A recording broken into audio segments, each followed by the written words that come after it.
আমি শুনলাম কালকে রাতে পাশের পাড়াতে ভূত এসেছিল। ভূত ভূত, ও আমাদের গ্রাম সব থেকে শিক্ষিত আর বিশ্বাসযোগ্য ছেলে। ও কোনোদিন মিথ্যা কথা বলে না। দাদু বোকাচোদা বানাচ্ছে, ভূত টুত কিছু হয়ই না। যখন কিছু রটে তখন কিছু তো বটে।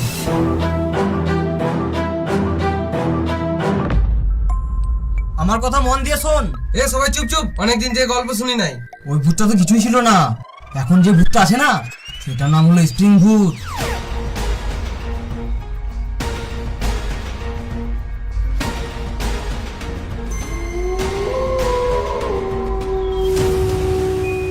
ভূতটা কেমন দেখতে বটে?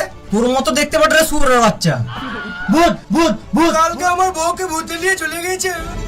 আজু ভূত, এখন কদিন যাস না, তাহলে ভূতে ধরে পন মেরে দেবে, গান মারাবি। আমরা তো মারা দূর থেকে দেখি, তুই তো মারা ঘর ঢুকে যা বোকাচোদা।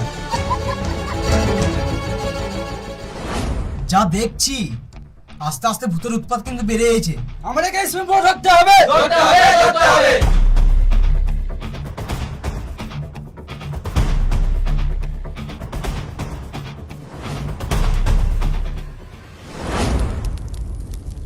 না খুঁজলে মধু বেরোয় না, ভূত কি করে বেরোবে? কই রে ভূত, আয় রে ভূত আমাদের পাড়া আয়, আমরা দুজন বসে বসে মজা মাংস খাই।